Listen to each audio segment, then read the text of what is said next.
that, and hopefully give you guys some insights and some good value that you can take away from today. So good. So thanks for everyone jumping in here. I'd love to hear more. I know there's a bunch more of you sitting here listening, so let us know where you're coming in from. I see there's definitely some Jessica fans, Michael, so that's cool. Yeah, so everywhere from California to India, cool, Connecticut, Chicago, South Florida. Good to have you guys on board. Let's kick it off. So I want to give a little bit of a framework for how we're going to roll today. We do this in more of a five-side style chat. Everyone here objective is to help teach and educate and give you guys some value. We'll probably spend 10 to 12 minutes each talking about our specific topic. If you have questions, please drop them in the chat. We will either answer them on the go or keep them for the end and save it for a good Q&A at the end. So the better the questions, the better answers you're going to get from us, and the more engaging the conversations are going to be. So the effort here is on our side, but it's also on yours. So please drop in some good questions. Anything is open for conversation. So Amazon, Omnichannel, Shopify, whatever you've got a really good panel here. So I encourage you to drop the questions. We're going to roll. We're going to keep it on point, and we're going to roll really quickly. So let's keep it efficient and give you guys some value. So we're going to kick it off right now with myself first, then Jess, then Andrew from Blue Tusker, and then over to Andrew with Marknology, and then we'll open up for Q&A. Sound good? Everyone good? Sounds great. Let me see if I can present my screen here. I want to just make sure that I'm doing this. Yeah, we got it right here. Cool. Okay, I got you guys over there. All right, good. And again, the panelists, guys, if you have questions or comments, feel free to ask during or between the switch as well. That's perfect. I always like to open with an unpopular opinion. And the one I have today is using ChatGPT to write your Amazon listing is the new version of keyword stuffing.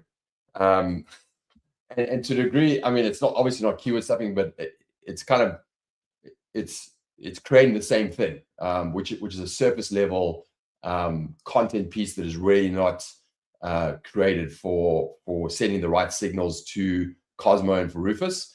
It might feel modern to you, it might feel efficient, but really, I guess the point is when we use AI, if you're just going to use ChatGPT and prompt it a little bit and think that's great, that's a hack, right? If you're really going to use AI in the right way, use it for what it's really good at, and that's the structure that we built on our side, which is like use it to do deep research on your niche, right?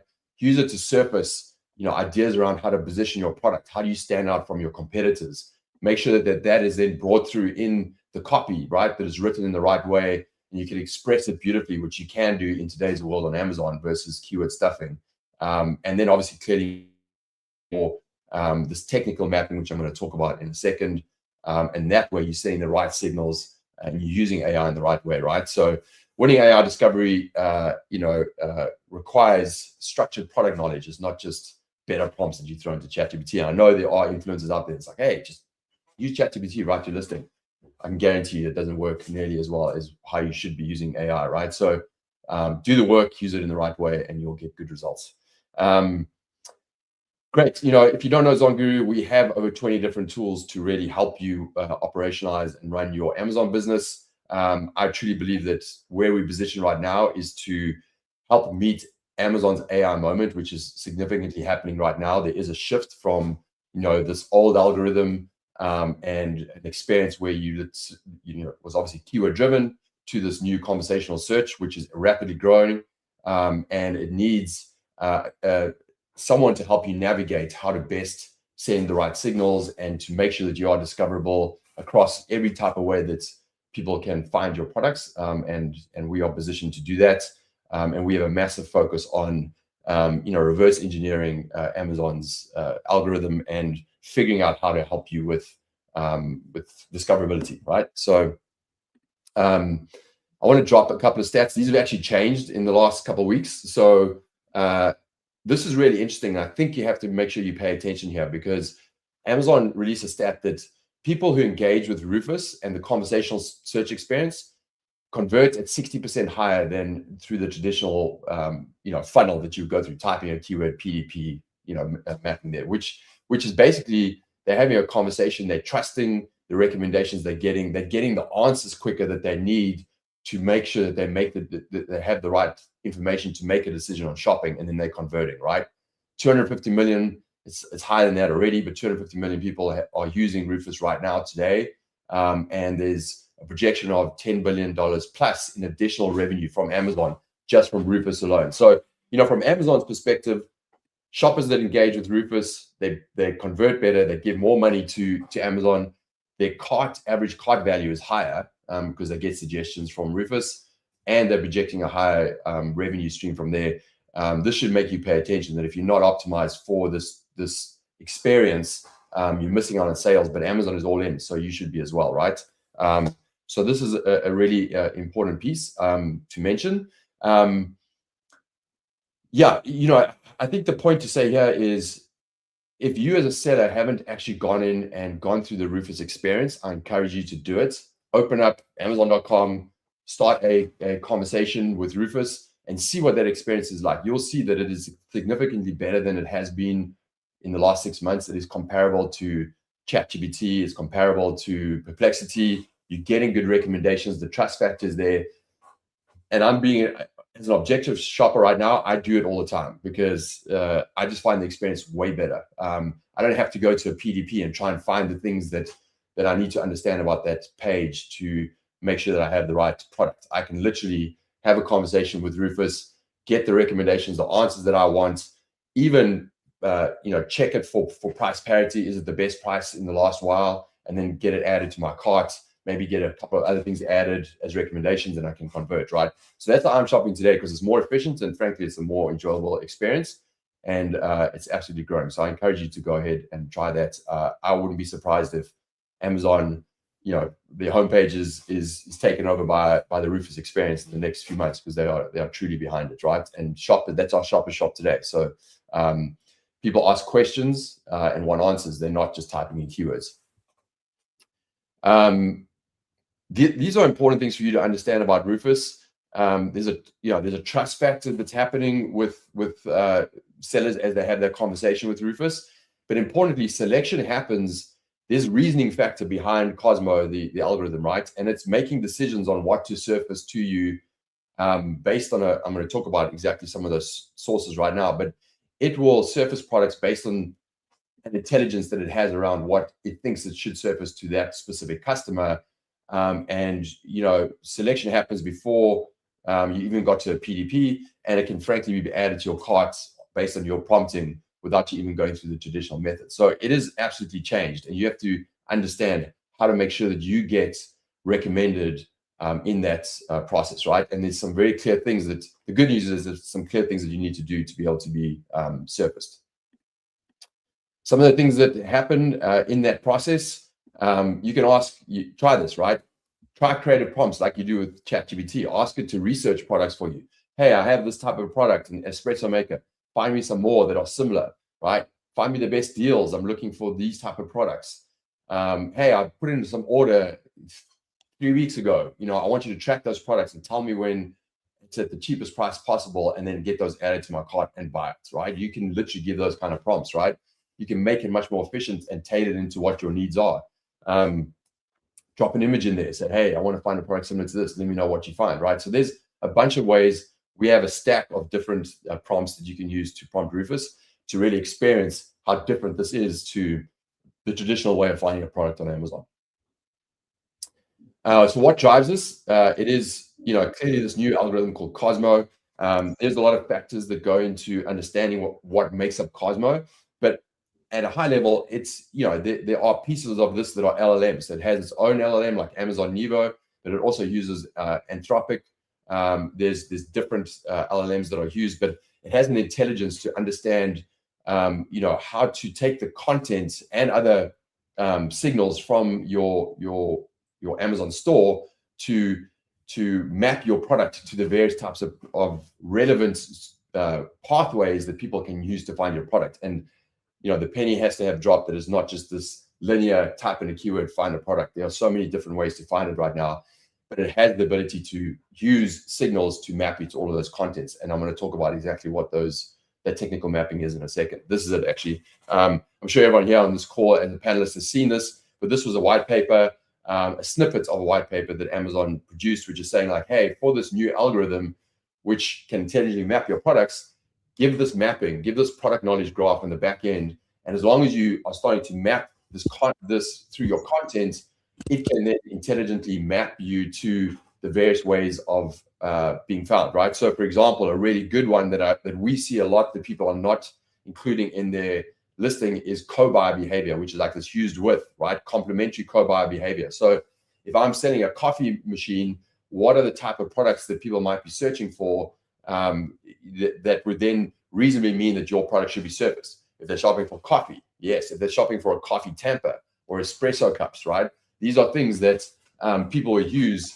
in as a co-buy with you. And so Amazon can then intelligently surface your product and hopefully get a customer to buy that, increase their order value. Amazon makes more money, and you get more sessions and you get more discoverability. So as long as this mapping is in place, what's really cool is you don't have to have a listing that just talks to like ingredient stuffing keywords, right? You can actually have this beautiful listing that can breathe, that can connect with the customer, talk about why you're so different. And as long as you have this technical mapping on the back end, you're in a good spot, right? As one of the areas. What are some of the other factors that Amazon accounts for? Yes, it's the listing content, right?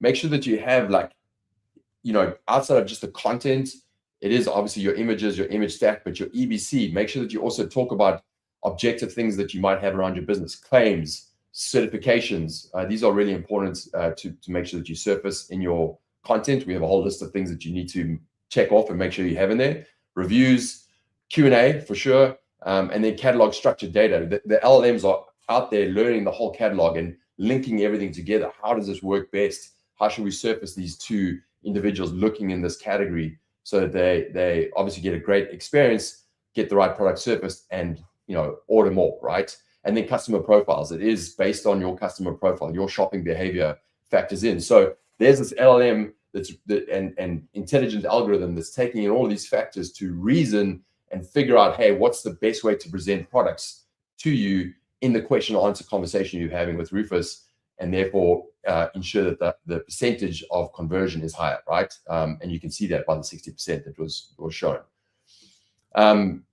I think this point here, and it's kind of getting towards the end of what I want to present today, but this is a really important point, which ties back to that question I had up front around the unpopular opinion, right? Is, you can use just surface AI copy, ChatGPT. You can maybe ask it like, hey, how do I best rank for Cosmo? It's going to give you some type of solution, right?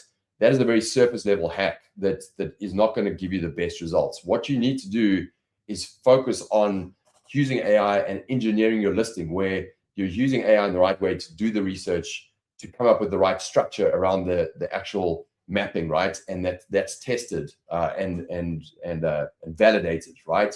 That you write copy in the right way that really connects emotionally with your customer, and gives them authority, right? And so these are things that are important not only for customer conversion, but clearly for AI readability and discoverability, which is really important. So we have a system that we built that does that.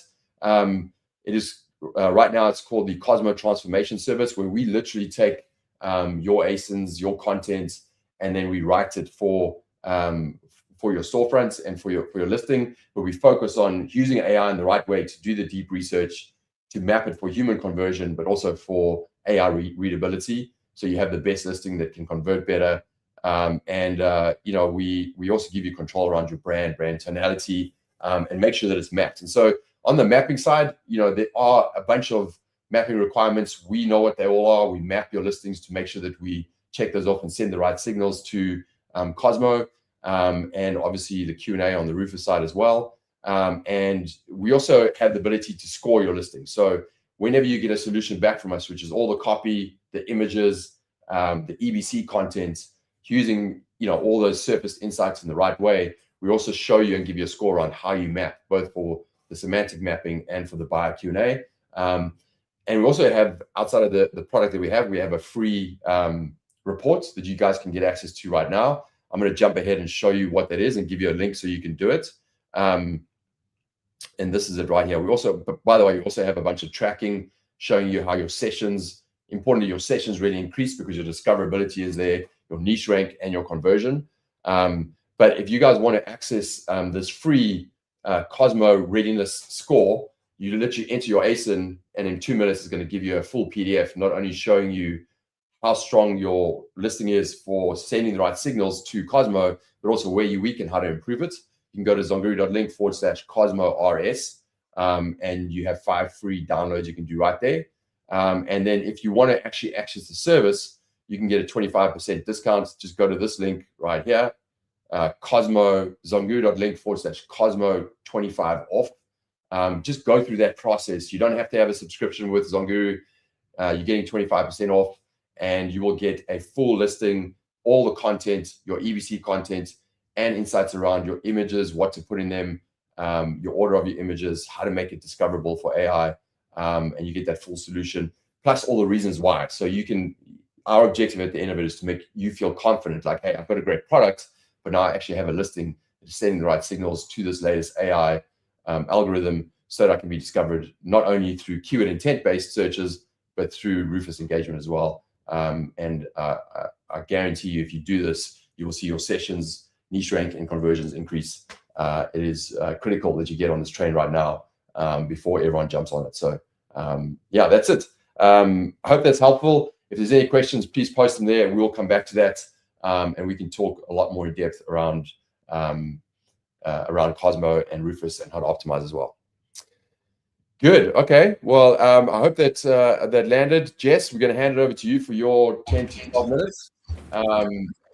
Yeah, let's go for it. All right. Let's see if I can present here.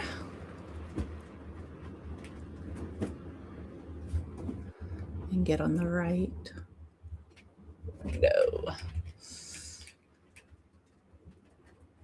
And hopefully it's not, you're not picking up too much wind sound. I apologize in advance if it is a little noisy. We're having hurricane force winds here in Colorado for some reason. We can see your screen and we can hear you perfectly. Perfect. All right. So I'm going to talk today about driving profitability on Amazon. So I already gave a little brief intro about myself, but just to give a little more background about why this is something that I feel passionate about speaking on. I come from the brand side. I've been in the e-commerce industry for almost 20 years, and I spent the first half of that starting in 2008 on the brand side, working for a small toy manufacturer. We were doing, when I started in 2008, about 5 million a year in revenue, and we scaled up to 10 million. But I say a small company because there were about 6 of us doing that. And so I learned from day one about how to scale profitably on Amazon, or initially from day one, how to not scale profitably on Amazon when we flipped the switch on what at the time was Amazon's brand portal, Dropship Central. We saw sales immediately, and we got that cash grab, and we went after it, and we were super scrappy about how we listed products and sold products on Amazon. And it took some time before we were able to really understand what was happening and step back and take a strategic approach. Because what we found was at the end of that first cash grab, when we made a ton of money, at the end of the day, we didn't actually have the money to then go and reorder to keep, supplying that demand, because we weren't as profitable as we thought we were going to be. And so today I just want to share some of the things to be focused on, less about exactly how to fix those things, but just to get your gears turning about what you should be taking a look at to make sure that you are either launching or scaling profitably on the Amazon platform. And really beyond all of these things can apply to all areas of your e-commerce business. So the reality of growth on Amazon is that growth can just amplify problems that already exist. And we all have them in our business, no matter what stage we're in. And those problems change depending on the stage we're in, but can be any of these things like pricing inconsistencies, not being optimized, fulfillment volatility, not having a great channel strategy, or negative contribution margins, and many, many more things. But the key takeaway here is that a lot of us like to say Amazon's a bad business partner, and they are in some ways. A lot of us like to say Amazon causes problems in businesses. But the reality is, if we're trying to launch or scale on Amazon before we're ready, or without a strategic plan about each level of growth, then what we're really doing is scaling our problems and not scaling our profits. And that's not what any of us want to be doing. So 3 operational decisions are really 3 areas of the business that we can focus on to turn that discovery and to turn what we're doing into profitability. So first off, really just making sure that your pricing parity is in place. So we all know, or I think most of us know at this point, that pricing parity is super important to Amazon. So Amazon may suppress your listings or suppress your offer, make your products harder to buy if they don't feel that the offer on Amazon at any given time is the best offer. And so that is important, but also understanding across your other channels. Probably you started on a D2C site or you're in some more traditional retail. I know this was the case for the brand that I worked for. We immediately saw some pricing erosion on other channels, or even loss of sales on other channels, which is not what you want to do. Amazon is a great platform that has a ton of eyes, but it should hopefully be, some new business for you. You should be getting in front of some new opportunities and not having to steal from your other sites or platforms to be able to grow and scale on Amazon. And one way that people do that poorly is by relying on promos, advertising, things like that, where I know, we are an Amazon agency. We do help brands with advertising, amongst other things. So obviously I want that to be part of the strategy, but make sure that you have a strategy is what I'm trying to say here is, if you come in always running promos, you're degrading the value of your brand, or you're, driving down the value of your product. If you are advertising to the point where it's 60% of your sales, then you are buying your sales, right? If someone said to me once, I think the difference between advertising and like organic sales, the advertising sales or the promo sales, you're renting your space on Amazon, versus if you're building this organic engine, then you are buying your space, which seems backwards because you're actually spending money to buy the ads or to, serve the promos. But that's the reality. If you can establish those organic sales and have a great promo and advertising strategy that doesn't have you always offering deals, you're going to buy that space long-term to have success. And then understanding what your fees are. You must go into scaling or launching on Amazon, understanding the Amazon fees. And this comes at every stage of the game. Every time you add a SKU to Amazon, understanding what your contribution is on that SKU after all the fees. 10 years ago, this was, close to impossible. People really struggle to understand the fees on Amazon. But now Amazon has built-in tools. Third parties have tools. We have, tools that we work with and things that we've built internally to help our clients with that. So there's no excuse anymore. Before you launch a SKU on Amazon, you need to understand what that's going to cost you and what you're really going to take home at the end of the day, and understand if it makes sense or if you need to make changes to the product, to the offer, to whatever you're doing. Maybe you don't need to sell that particular product on Amazon. Maybe it's a great fit for your other channels, but you need to understand that. And then I do suggest, checking in on that at least quarterly, because it does change, because there are peak season fees, because there are, fees for having not enough inventory or too much. You need to make sure that your SKU is profitable over a period of time, not just at a moment in time. I won't get too much into this one because, as John has covered most of this, but just structuring your listings for AI summarization and for the algorithm, not just for search. The one thing I do want to say on the optimizing for use case, not for keyword densities, I'm just so excited to move in this direction. I was someone who was always so against keyword stuffing, even when you could see, yes, put 50 random keywords in there and they were driving traffic and they were converting because the thing that people were searching for was in there. It never sat right with me. And we would always tell our clients, optimize to answer the questions that people aren't asking.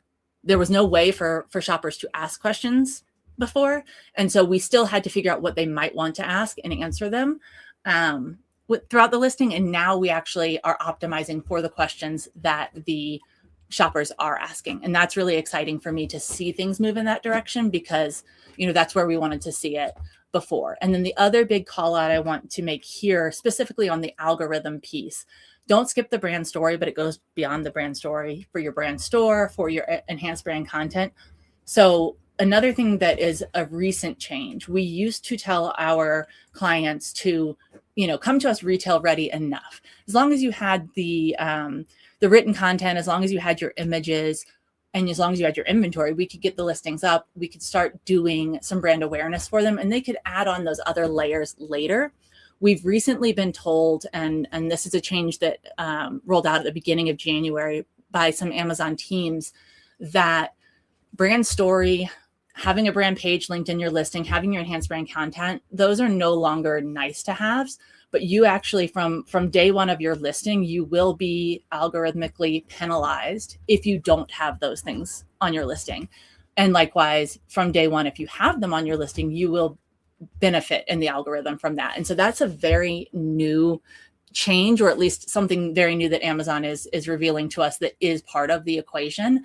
And so, that operational piece of making sure that you actually have all of those things in place when you're ready to launch. Whereas we used to say, 3 months in, if you were getting those up, it was good to do. And then the last piece here is not anything that's new, but it's something that needs to continue to be talked about because it does continue to evolve, is just making sure you have the availability to support demand across spikes, but also across channels. That's changing a lot operationally in the Amazon space due to AI and not. So one thing that's new that we've seen a lot recently is discussion around how Rufus will recommend or not recommend your product based on reliability. We always have known that Amazon really prioritizes reliability. And if you go out of stock, you start to lose your rank. You have to rebuild it when you come back into stock. But, things like Rufus and Cosmo now are changing the game with that as well, where it might not just be good enough to come back into stock and rebuild, but if you're not consistently available, will Rufus be able to treat you as reliable and recommend you at all? And it seems like that's the way the conversation is going, is you lose your ability to be recommended if your stock is not consistent. So a lot of things go into that here, just considering your fulfillment methods, FBA versus hybrid, using MCF and using AWD, and all of the things that can make you more available in the right places when they're needed. Considering vendor and seller, which is, not going to get into that today. It's a big topic and I have strong opinions there, but just understanding truly what benefits they can give you from a fulfillment standpoint, but also what the economics are behind that. And then this comes into fulfillment as well, just optimizing for the dimensional tiers. And it's not specific to Amazon. It's not specific to e-commerce. Anywhere you're moving packages from one place to another, you should be operationally, for your business, for profitability, taking a look at tiers, taking a look at how the sizing, cutting a 1/4 inch, cutting a couple of ounces will change both your cost, but also the durability of the product and the ability for it to be delivered without additional costs. So when you do all of those things, you're able to scale without increasing promo dependency, introduce new SKUs, knowing what your margin is, support retail moments without stockouts, expand your assortment, and grow on the Amazon channel because your pricing holds up, because your PDPs answer the questions, because your availability supports recommendations. All of these things come together. I know I didn't solve all of the problems for you today, but hopefully gave you some things to think about. And we'll leave you with just these 3 questions. Ask yourself, and there are so many more you could ask, but if you're doing these 3, if you're going to add a product, if you're going to add a channel, if you're going to scale a channel, does the pricing hold up? Not just without promos, but across channels. Can your PDPs be summarized by Rufus or wherever you are? AEO across the internet is important now. And then can you fill consistently when you need to be? And if not, scaling traffic may just be scaling your brand risk, and you need to step back and reconsider strategy and build that so that you can have successful growth. Okay. And that is all I've got for you today. That's awesome. Yeah, thank you. I guess one comment I have is I wonder if not out of stock, but if you've got inactive listings because of challenges we have with Amazon, whether that impacts Rufus discoverability when you finally come back. Always a question. Yeah. Has anybody seen anything around that yet? Not too much. I think we have a few clients that have had some inactives. I would say coming back is as much of a, excuse the French, shit show as it always is, right? You don't know if you are or you're not. So We'll have to see. Yeah. I'm curious. What's your number one strongest opinion of vendor versus seller? I don't recommend vendor to anyone. Okay. And I've done both. And I've lived the horror stories, and I've worked through them with brands, and I know that it works for some, and I don't judge them for it. But if someone's asking me, I'm going to recommend that they go Seller Central. Yeah. I always said, like, hey, if your business is big enough that your Amazon channel is a blip on a financial sheet, and you need some consistency there, then maybe vendor is right for you, but otherwise not. Yeah. Yes. Maybe you remember this, maybe not, maybe somebody else, maybe Andrew or John. But do you remember when Vendor Express was a thing? And we would get throwback Express just to be able to get EBC, like it was like that was how you got EBC, right? So it was like we were signing everybody up Vendor Express. But that's how you got access to it. But then didn't you still have to pay like $2,000 per ASIN to even get it on there? No, not it wasn't like A+ premium or anything like that. It was just back in the day when we first started doing it, you had to be vendor to get access, and then you still had to pay $2,000 or $2,500 per ASIN to then be able to implement it. Maybe I'm just like getting old. I don't remember that. Maybe you blocked the bad memories. Yeah. Good. Okay. Well, thank you, Jess. That was amazing. Guys, great questions coming in.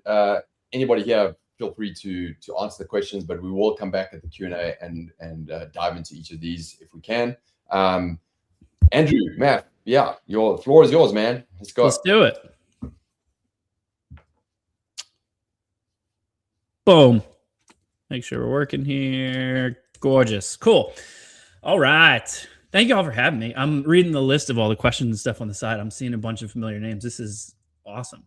A couple of people in my backyard too. If you're not familiar, my name is Andrew Maff. I'm the founder and CEO of Blue Tusker, as well as the host of the Ecom Show. Blue Tusker, we're a full service marketing firm. I kind of mentioned earlier, we tend to focus on omni-channel strategies. And that stems from a story that I don't have enough time to get into, but basically it used to be in-house and get suspended at Amazon all the time. And we'd be in a panic. So I used to have to figure out, okay, how do we diversify? And so that's a lot of what I like to focus on. And today I'm going to focus on one of my favorites, which is in the SEO side of things. So we're going to talk about the backdoor off Amazon SEO strategies that a lot of top sellers don't like to talk about. This is something that I've always found extremely interesting and very odd to me that a lot of brands don't even realize a lot of this stuff. So this is kind of what I'm going to do, something a little bit different and kind of veer us off track a little bit and do a little bit of off Amazon marketing, but it's going to be relevant to your Amazon business. This is something we do all the time. So like I mentioned, a lot of our omni-channel strategies, specific to the SEO side, we look at ways that brands can leverage either off Amazon marketing to improve their Amazon business or do off Amazon marketing to improve their D2C business, but not forget about their Amazon business. So we look at marketing a little bit more holistically. And last year, we actually won one of Amazon's agencies of the year for that exact thing. And so we're super happy. I got this cool picture with a bunch of people. So this is why I always look at this, because this stat is crazy to me, or these stats, I should say. Over the last 5 years, Amazon's FBA fees have averaged an increase of 10% year over year. CPC's averaged an 8% increase year over year, averaging 6% increase in competition year over year. It actually was down a little bit last year, but it's still about the same average. And I actually did a omni-channel talk last year at Prosper next to Amazon's booth, which was always fun. Basically telling people that, hey, don't rely on them, and they're sitting next to me. But one of the Amazon guys actually came up to me after the show and told me 73% of sellers in 2024 were from overseas, at least in Amazon US. I kind of took it with a grain of salt. I don't know if maybe that guy just hates his job, because that just seems ridiculous to me. But what it does tell you is that the race to the bottom is getting worse and worse, right? So the problem is FBA fees go up, CPCs go up, there's more and more competition, but you can't really increase your product price as much as you would like, because a lot of people are coming in and keeping price points super low. So your margins are just getting crushed. And so that's why we start to look at these more off Amazon approaches. So I'm going to use today as an example of a client of ours called Bragg. You might be familiar with them. If you've seen them in retail, they have a bright yellow bottle. They tend to focus on apple cider vinegar.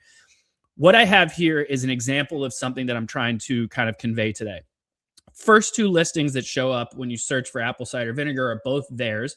And then the third one there is one of their competitors, Golly. You might know, or Golly, I'm actually not sure how to pronounce it. But you might notice for the competitor's brand, They have 365,000 reviews, and yet they are third, whereas the other two only have 20,000 reviews.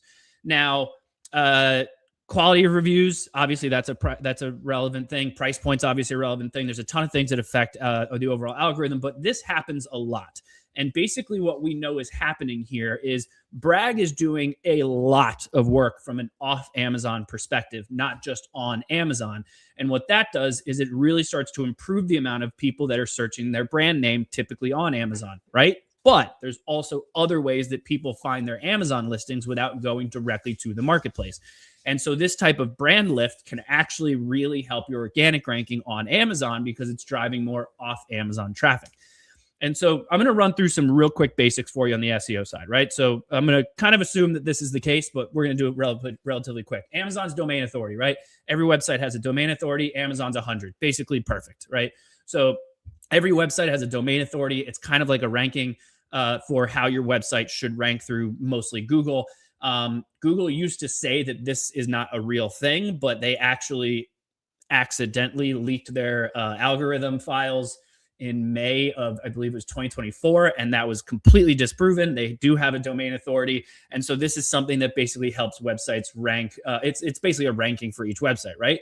Well, every page has its own page authority as well. So even if Amazon has a 100 domain authority, when you launch a new listing, you are starting from scratch for a page authority. However, it's Amazon. So that because they have this high domain authority, the better that you can actually improve the SEO for your own listing, the faster that your page authority improves. And so what actually starts to happen is you start to see more and more traffic coming from Google. So you actually start to rank higher on Google over time. So you can see here, when you search apple cider vinegar, the first thing that shows up is an Amazon, basically a search result. But the first thing listed is Bragg. And the third thing listed is their actual listing. Because one of the things that we look at doing is in their scenario is we're doing very traditional SEO things on their website, but we don't want to forget about their Amazon business. So we include making sure that we're referencing their Amazon listings, linking to their Amazon listings, and we actually keep an eye on how well their listings do on Google. Because the better that you rank on Google for your Amazon listings, the more qualified traffic you're getting from Google to your Amazon listings, which we all know qualified off Amazon traffic, Amazon loves. And so you start to improve your ranking over time. So there's a way you can actually track this, right? We're SEMrush partners, so we tend to use that, but you can really do it in pretty much any platform. You can actually take your Amazon URL, put it into these platforms, and it will tell you not only what your current page authority is, but it will also tell you any backlinks that you're getting. So when you see a lot of these listings that are ranking really well on Amazon, you come across them and you're like, why is so-and-so outranking me, but I've got more reviews, or, I've got a lower price point and blah, blah. Chances are they have a ton of digital PR going on. And so what's happening is they're ranking and getting traffic from off Amazon that Amazon loves. And so they're ranking them better. And that's how they're ranking you. So very traditional way to approach the SEO side of things, right? So you can't just buy authority. You have to basically work for it. It's a lot of asset building. So backlinks are obviously still a great thing. LLMs, they don't even require so much backlinking anymore as much as they do actual just brand mentions. That's a different conversation. Traffic coming from multiple sources is obviously always great. And then just general content is also very helpful. So as you're creating all of this different content and getting all these backlinks just to your Amazon listing, it will improve your listings ranking on Amazon over time because Amazon loves off Amazon traffic. So link building, I got it. Link building does actually help a lot, even just for your Amazon listings. So this is where, especially during Q4, you see a lot of brands will use their Amazon links and they'll work with influencers, or they'll do like listicles and they'll get listed on like, hey, top X gifts for dad or whatever. And that's the type of stuff that is linking back to Amazon. And so Google sees that your listing is being referenced so many times that the listing itself on Google starts to rank better and better. You can do this with guest blog posts. Obviously, if you have your own D2C website, just including your own Amazon listings links in your actual blog content or any content on your website can work really well. There's a whole other omni-channel strategy I won't get into right now, but you can also look at creating like your own custom buttons on your own PDPs to link over to Amazon. So any type of qualified traffic you can bring to Amazon can actually help you start to rank better, not only on Amazon, but also on Google. Content is the same thing, right? So blogs, if you have the ability to do that, work fantastic. You can also, we've worked with several brands that literally have their own blog, but do not actually have the ability to convert on their own website. They just do this to create content to continue to improve the overall SEO capabilities that they have from an off Amazon perspective that improve them on Amazon. Plus it gives them stuff to work with from an influencer perspective. Guest posts, I know I mentioned YouTube and short videos also work really well. If you don't already know this, I think it's like 55 to 60% of searches for product searches start on Amazon. The other like 35, 40%, most of those start on Google. So almost half, let's say 40% of your business could actually be coming from Google and sending people directly to Amazon. And YouTube counts as Google as well in these search capabilities.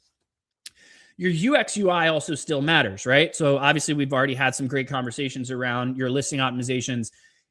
How the quality of your listing actually has a really large effect on how well the SEO of your listing ranks on Google.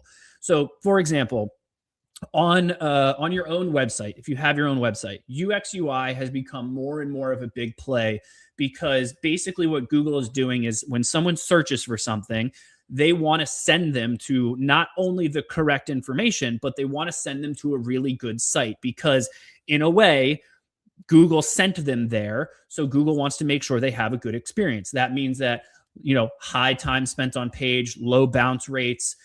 They want to obviously see that you're clicking around. So there's engagement. Ideally, you're converting. So Google's going to make sure that who it's showing more frequently is exactly what that user wants based on how they engage with the page. It's literally the exact same thing Amazon does. The reason Amazon ranks people higher and higher is because they know that they're going to get the best experience for these types of products, right?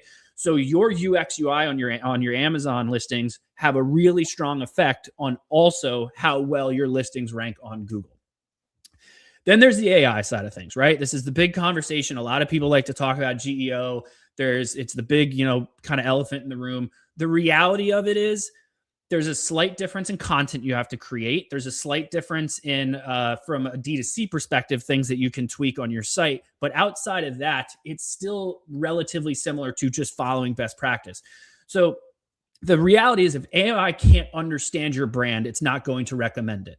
So I think I think Jess mentioned it. I think John mentioned it as well. Like, you don't need to be writing for the algorithm. You really should be writing for the consumer, because that is essentially writing for the algorithm. So when you have all of this very clear information for your consumer, it actually really helps the AI side of things. So as long as you're writing for the writing for the consumer, you are effectively already ahead of the game, because you're writing for Cosmos and the new optimizations that are coming down the line.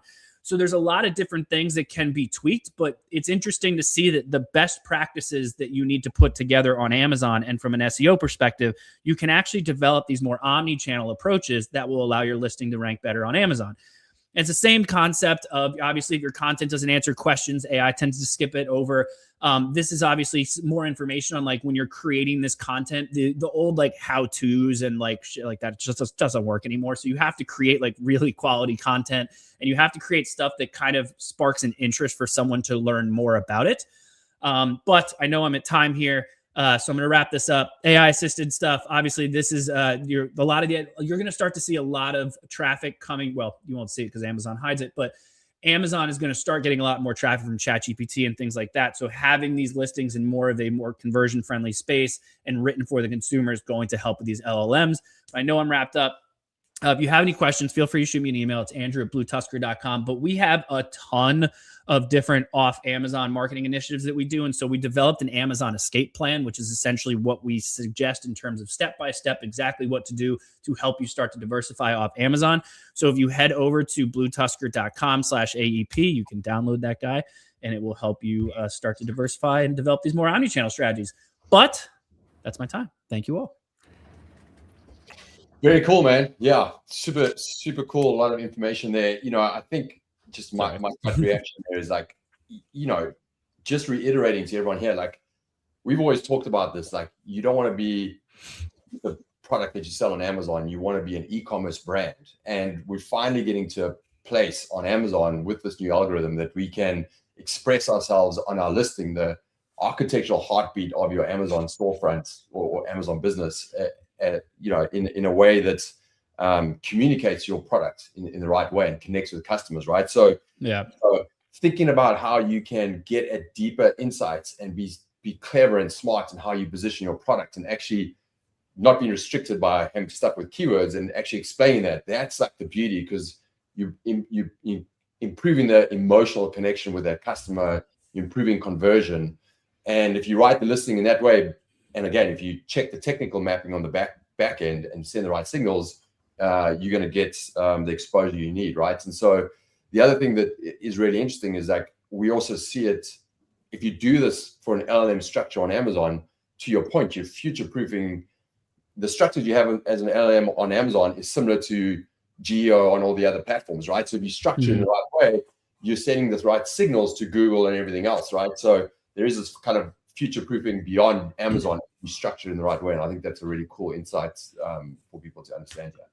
Very cool. Let's keep it rolling. I know, Andrew, we're going to roll over to you on the Marknology side. Like, the floor is yours. Go through that. And hopefully you guys have a little bit of time at the end of this to hang around, and we've got some good questions here. We're gonna jump in and Q&A answer that as well, and hopefully get a parting note from all of you at the end of, like, what is the one thing everyone should be focused on for 2026. So we'll come back to that at the end. But Andrew, go for it. Yeah, happy to jump in. I'm going to jump in quick just so I can stay up on time. Andrew, I really, both you and Jess, honestly, but I just really appreciated those approaches. Like, we're on lots of webinars, lots of speaking events.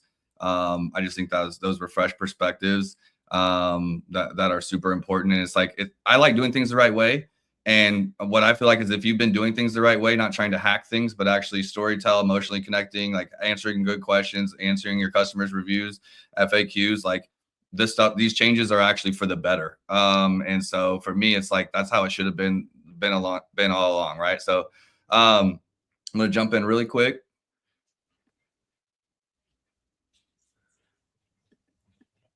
Maybe.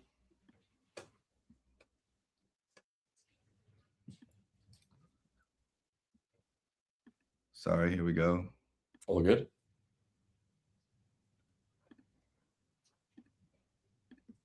All right, here we go. We got you. Okay, so everyone can see? Yeah. Okay, awesome.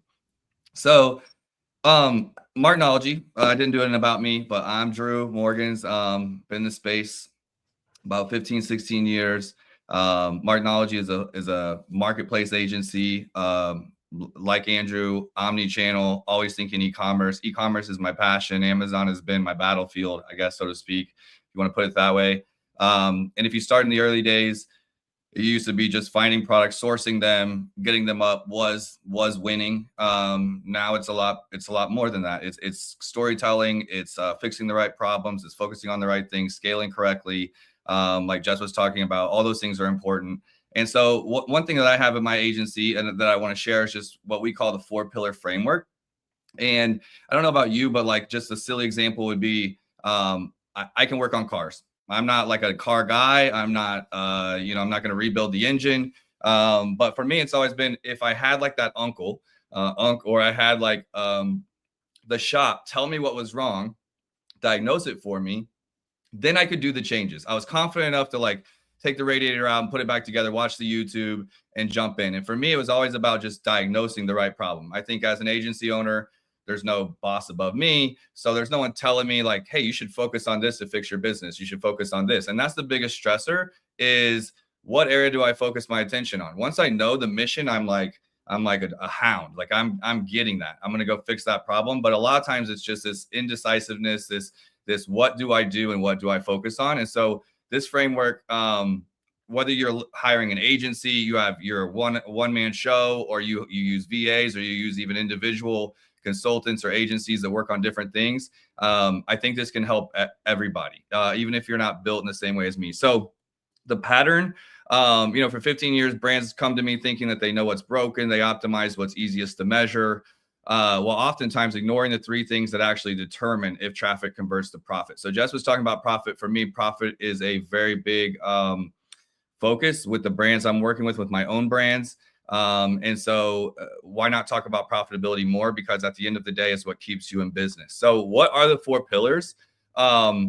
We have strategy, content, advertising, and operations. And there's something about visually just like thinking about what bucket something is in to help you like know what team to focus on or how these things work together. But you can see some quick definitions there, like bullet points on what's included in those things. You know, content, obvious, advertising, operations is like the catalog, inventory management, and strategy being the most important. I think sometimes what customers forget the most about is that all those things independently are nothing, but with strategy involved, you know, they can be really powerful. So all 4 pillars are connected. I know it'll feel like, you know, there's content agencies, there's ad agencies, there's full service agencies, or you have your content team and then you have your ads guy, and they're, you know, they're on different time zones, but they're all connected. Whether you want to agree with that or not, you're, as my grandpa would say, you're entitled to your opinion and you're entitled to be wrong.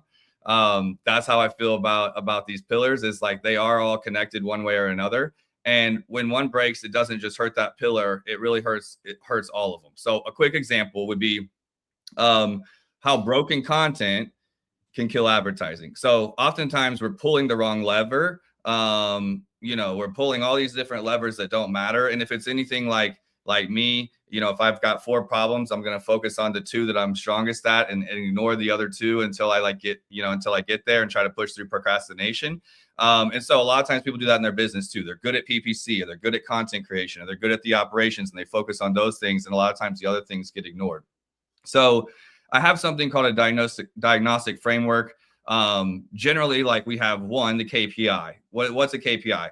Click-through rate, conversion rate, sessions, BSR ranking, profitability, ACoS, TACoS, those kinds of things. So step 1 is like seeing the number, what that causes concern. Step 2 is like diagnosis, what could be wrong that's causing that. And then step 3, what pillar and then what fix do we put in place? So like we have so much data from tools, from Amazon even starting to give us more these days. And Amazon's giving us the data. We're tracking the KPIs, but Drew, what do we do with them? So what breaks? Click-through rate under 0.3. Amazon charges you higher CPC. Conversion rate under 10%. ACoS climbs even without perfect targeting. Poor mobile images, missing Cosmo, Rufus optimization, some of the things we all talked about.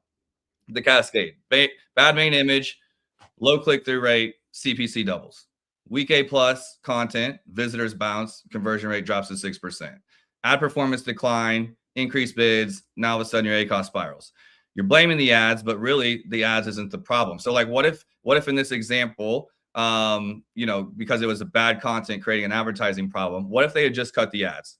So you cut ad spend, you lose traffic, you're going to get lost, you're going to lose organic ranking. That's just, they're tied together. You're going to lose sales velocity, and then you're going to end up with even worse profitability. This is why like diagnosing the right thing matters. Don't cut the one thing. I think PPC often gets the bad rap as being like the thing that's broken or the thing that needs fixed or whatever. And it's like, it's really not that. That's why diagnosing the right problem is important. You know, thinking about like the gym, not everything applies to the same person in every way. I'm a tall, leaner guy. I need a different workout regimen or a different eating regimen than a short, stocky guy. Or, you know, you go to the doctor and you tell them, hey, doc, I'm not feeling very well. And they're like, well, have you been smoking? Have you been drinking? Have you been getting good rest? And if you don't tell them the truth, the diagnosis is not going to be correct either. So whether you're diagnosing this yourself or with a therapist or with a doctor, so to speak, in that example, you have to be honest across the board with what's going on so that you can get to the true solution. So just moving really quickly. This is where like low profitability, this is one that I keep bringing up and like Jess again, because it can be all 4 pillars. Profitability is one of the problems that can be all 4 pillars in that one. And that's why it makes it the hardest and why it needs the most focus. It could be FBA fees eating margin. That could be an operation problem. TACoS too high. That could be an advertising problem. Pricing pressure. Maybe you haven't done competitive analysis, seen some other competitors racing. That could be a strategy problem in how you're approaching things overall. High return rate. That could be a content issue. Maybe you're saying a 5-pack and it's a 3-pack or something like this. Maybe you're saying it's strong when it's fragile, right? So COGS too high, we source wrong, or we're not negotiating with suppliers enough. Promos running without ROI tracking, advertising. So profitability to me is the ultimate diagnostic, because if margins are shrinking, you need to check every one. So I just have a couple more. This is like a matrix that if you're still following us, you might want to screenshot, because I think I'm moving fast, but it's something you can look at after and get a lot of value out of. So like I said, they're all connected. A symptom in one often has its root cause in another. You're seeing, you're seeing advertising struggle, but it might be a content issue. You're seeing your content not convert. It might be a strategy issue. So they really do all affect each other. And this is the matrix that I'm talking about if you guys want to screenshot. But for me, it's helpful when, especially if you're trying to learn this, like once you're a pro and you just fix these problems for 15 years, like some of these things just stand out to you. But if you're newer, or you're trying to learn this stuff, you're trying to, like, maybe it's in an area that you haven't focused as much and you're trying to get there, this matrix can help you kind of draw a line to what that might be. So, with high ACoS, it could be broad keywords, it could be low conversion rate, it could be your structure, right? So it could be a little bit of ads and a little bit of content. A low conversion rate is not just content. It could be content, it could be pricing, it could be no reviews, it could be bad reviews, it could be a targeting problem. You're going too broad. So these are all problems. Like these KPIs on the left, I think if you've sold on Amazon at any given time, you've had one of these KPIs that is a problem to you or a concern. And these are the things that you should check for in the middle, not an exhaustive list, but a great start. And then if you're thinking about the pillars in regards to like your team or your VA or your own strengths or your agency strengths, these are the different areas that are involved with solving those solutions. So the last thing I'm going to say is similar to like the thing I was saying, whether you're an agency or you're a consultant or you're a one woman show. You don't need one agency for all 4 pillars, but regardless of your setup, you do need to have one conversation, right? You can't have the content team not knowing what click-through rate means, right? So it is typically an ads KPI because you're thinking about, you're running ads and you're trying to get that click out of search results, but it definitely, the main image, the content team has a part of that. The title, the reviews, strategy, all of that. So your teams, whether you're an agency like mine, and I have to get all my teams on the same page or not, they can't be playing the blame game. So ad team says it's the listing, content team says it's the ads, operations says it's pricing, strategy says it's inventory. If you've ran an agency, that's familiar. But you have to have shared KPIs, shared language, and regular cross-team syncs across that, so you can have one diagnostic framework. What alignment looks like, sharing the data across your teams, making sure every team knows that we're one team and all these things matter to all of us. It's not just his or her job. Shared language, make sure everybody knows the same acronyms that we're all working and striving to. If we're all trying to fix click-through rate and conversion rate as a next 3-month sprint, for example, make sure everybody's on the same page and that they know those goals so that all teams can think about the business together. So that's really it. I'll leave it there in case anyone wants to take a quick screenshot. I know we're up on time, tried to move quick, but really it's just a perspective. What I wanted to share as a perspective is that even if you have great individual teams, they all need to be thinking about some of these problems together. If you're the head, you're the lead on that, bringing them together, making sure the goals are the same, making sure they understand terminology, making sure that you're thinking about all of the different areas that impact a KPI that's important to you so you can get there together. That's it. Epic. Yeah, good. Really cool, man, Drew. Thank you so much. Yeah, I mean, my comment there is yeah, everything affects everything, right? And I really love that idea of like, if you and the different businesses that are focused on this one product, it's really about like, how do you improve the business, right? It's not about egos. It's not about your little area. And frankly, if you can share, everyone steps out of that like forest from the trees syndrome, right? And we even see that with brands, like, they love to blame the ads, right? But like, sometimes it's like, even outside of everything else, it's the products, right? And you need to do some improvements on that side. So, there's so many things there that impact it. But I love that idea of like getting more perspectives, diagnostics across the John, just to bring that to like to Andrew's conversation is like, if you're talking to a brand, you're seeing you have a product and a competitor has a product and they're just absolutely crushing it, and you're like, what is going on? We're doing everything the right way. Maybe use SEM's Rush or Smart Scouts Rush, where you can look at the competitors' backend URLs. A lot of times you'll see that they're driving a ton of traffic from off Amazon, and that is the main difference. You're doing everything else right. They're driving off Amazon traffic, and you can show your customer or look at it yourself and see, hey, they're driving it from 40 different backlinks. Some of them are pretty strong. Oftentimes that's the case. Awesome, guys, that was amazing share. I want to save, if you can hang on for a little bit, let's do a quick speed round on Q&A. So if all of you guys on the panel, if you just want to pick out 1 or 2 questions that are relatable for you that you'd love to answer, let's just do a round, and then we'll close out with, like, you know, what is your one thing that you recommend everyone focusing on for 2026? I'll kick off with 2 questions here on my side. I'll go back to Brandon because I didn't answer his questions. Thank you. I think either Andrew or one of the Andrews jumped in and answered some of Brandon's. I think it was Andrew Morgan's on the PPC side. But from Brandon, I think he was asking the question, you know, how do we ensure that on the Rufus question coverage, how do we focus beyond the FAQ side with our system? It's a really good question. You know, we have a technology that's built that's constantly trying to reverse engineer the type of things that Rufus is looking for answers related to your product and your niche. We certainly look at FAQs, we look at reviews and sentiments in reviews. We actually use, you know, it's no secret, but, you know, the LLMs that Amazon use are Anthropic and other ones. So, you know, you can reverse engineer off of there as well, and figure out how to answer the right questions by prompting LLMs. So we do that.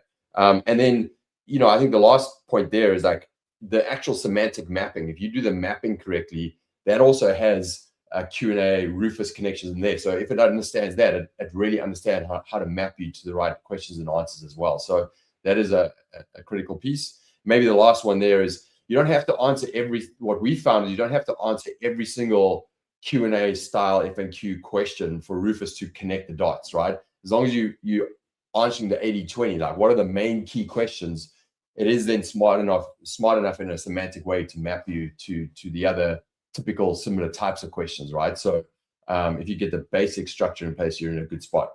And then yeah, there was a question around variations from Brandon as well. I would say variations, and if you structure your listings differently, that's still pretty an interesting strategy to look at on the organic ranking perspective. But I would say from a Cosmo Rufus LLM structure for discoverability, the one main framework is enough to get you the visibility across your different variations, right? So there's still different. There's ranking on the typical organic side, and then there's Rufus signaling, right? And they are very different. And last thing there from me is there is Rufus across most Amazon marketplaces. Our product specifically is US and UK, with an expansion to Canada and Germany coming soon. But yeah, run that ASIN check on that free report at least to see how you're ranking right now and how to improve it. You'll see it there. All right, Jess, couple questions. Okay, so Martha asked about the brand story and how to get that on your listing. Want to make sure to answer that one because it is critical to getting the rest of those pieces in place. So that lives in the same area as your A+ content. And that is the unlock for adding your premium A+ content. So you need to get that brand story added to your listings. You'll find it there, do that, and then that should unlock your premium A+ where you have access to all those additional modules as well. This one I'm curious. So someone asked about FBM impacting Rufus. So in my opinion, this is opinion. I haven't done a lot of research. Would be curious if anybody else has thoughts on this. But going back to that reliability piece, whereas Amazon in general treats FBA as more reliable than FBM, I would assume, and as we're advising people, that Rufus is treating it the same. So it's that same thing as if you're not consistently in stock, it doesn't treat you as reliable. It's not recommending you as often. I would assume that FBM is the same versus FBA. Not sure if anybody has a different opinion there, but looks like a lot of head nodding. No knowledge on that. Yeah. I would say, I think if you're just FBM, you're going to struggle, right? You've got to have FBA because at the end of the day, Cosmo is trying to have an objective opinion, right? But when it's recommending where skewed towards how Amazon's going to make more money, right? Mhm. So, take that for the pinch of salt that it is. Actually, a really good call out. If you're playing the game in what Amazon feels is best so that it can make more money and you're a great partner on that front, you're going to do better. And then I think the last one that was directed towards me is way too much to answer here, Devendra, but we are connected on LinkedIn. So I'm happy to chat offline with you about that and anyone else. If you're more interested in why I recommend seller over vendor, there are definitely a lot of pieces to that. It depends a lot on your business, and happy to talk through with you, helping to make those decisions. Good. Great. All right. Andrew Math. Yeah, I was answering questions live the whole time. So I think I was over here just chatting with everyone. So I actually got through them. So I guess I'll just kind of leave with like a final thought of, it's definitely a little bit of a conversation we've already had here today of like, the reality is the Amazon is not what it was 10 years ago, 5 years ago. You can't just throw a listing up now and, start making money. You also can't just like own a couple keywords because everything's gotten really expensive. Like the reality is a lot of competition. The reason that they're doing so well on Amazon is because they have diversified. They've developed some type of other initiative. It could be other sales channels. It could be other marketplaces, or it could be like TikTok, or it could be Shopify. It could be any of the above. But then they have probably also developed other marketing initiatives to help them gain more brand awareness. One thing that you can always do to kind of help figure out like how much off Amazon work is the competitors doing, just do a search on how much search volume is around just their brand name.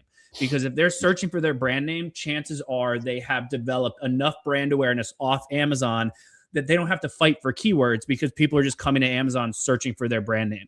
So the reality is Amazon is becoming such a crowded space that it's obviously getting slightly less attractive because we saw less sellers come onto the platform last year, and it's getting more and more expensive.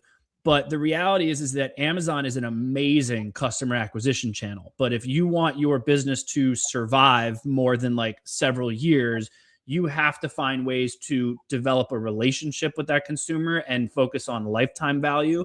And that comes from off Amazon. And that's really the best way for people to use Amazon to discover you. But then you got to find ways to get them into your own ecosystem and control your own future.